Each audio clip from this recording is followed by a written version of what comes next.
ছোটবেলা থেকেই সংসার এবং বোনদের লেখাপড়ার খরচ কাঁধে নিয়েছিলেন পারভেজ হোসেন। কেননা তার বাবার মানসিক সমস্যা রয়েছে। সেই পারভেজকে হারিয়ে পরিবারটি এখন দিশেহারা। 12 বছরে ঢাকা শহর যাই পৌঁছাইছে। পৌঁছার পরে ভাই গেলাসের কাজ করতো, সে 2-4 পয়সা যাই খাইতো, আমারে দিত, আমি ছেলে মেয়েরে নিয়ে খাইতাম, চলতাম। ওদের লেখাপড়ার খরচ এইটার ভিতরে দিয়ে আমি চালাইতাম। এটা তো ভবিষ্যতে কীভাবে চলবে সেটা আমার কোনো উপায় নেই, আমি কোনো উপায় দেখছি না। দু চোখে অন্ধকার দেখছেন মা ফাতেমা বেগম। ছাত্র জনতার বৈষম্য বিরোধী আন্দোলনে মাথায় গুলিবিদ্ধ হয়ে মারা যান লক্ষ্মীপুরের সন্তান পারভেজ হোসেন। মনে সপ্তাহানি কইছে আমার সাথে কথা বলছে, সে মোবাইলে টাকা ভরে দিত, আমি মোবাইলে ফোন দিয়ে ওর খোঁজ খবর লইতাম। জানছি সেইখান থেকে ফোন আসছে আমার কাছে, ডাক্তারে ফোন দিছে, দুপুর 1টা বাজে ফোন দিছে। আরে আমি তো বলি কি হয়েছে আমার পারভেজের, কয় আপনার ছেলের নাম কি? আমি আমার ছেলের নাম পারভেজ। পারভেজের মাথায় গুলি লাগছে, সিরিয়াস অবস্থা খারাপ, বেশি ভালো না।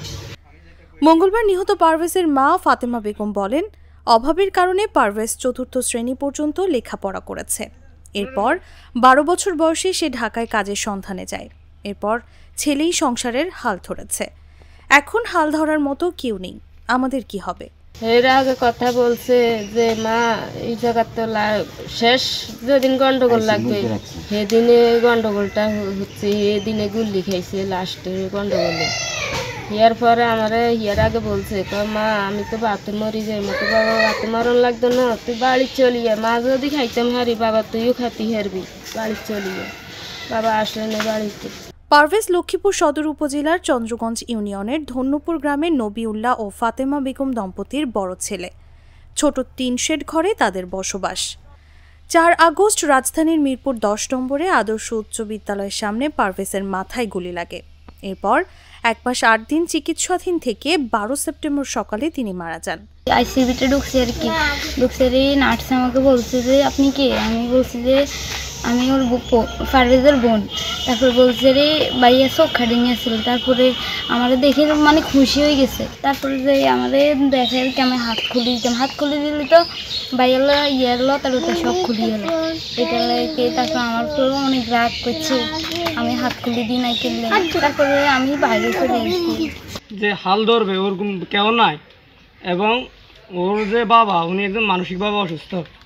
ও যখন স্বাস্থ্য ভাই বাড়িতে আসতো তখন আমার বলতো যে ভাই কই তুই? আমি বলতাম যে আমি দোকানে কাজ করতেছি, তুই আইলে আর কইতাম যে আচ্ছা আমি আইতেছি 10 মিনিট বয়। যে কোনো সময় আমার ফোন দিত।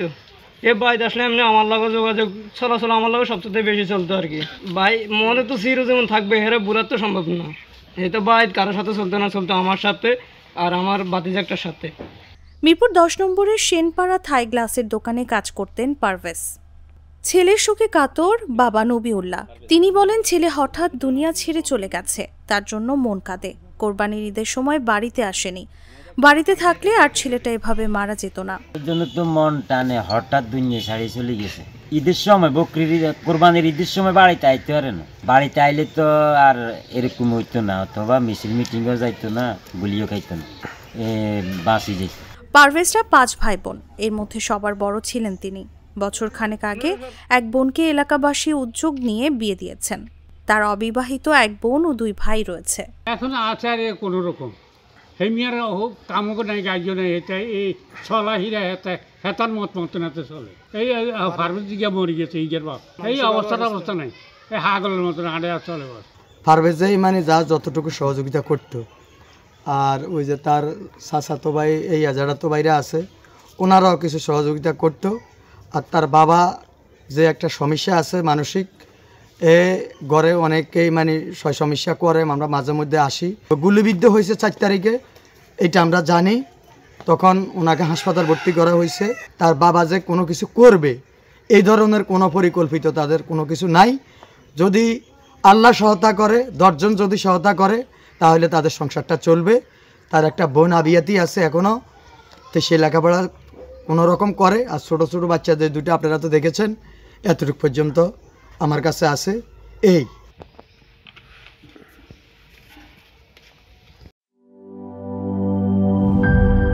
শিয়া বাটার ও ভিটামিন ই সমৃদ্ধ lily glam beauty soap. Lily, always beautiful.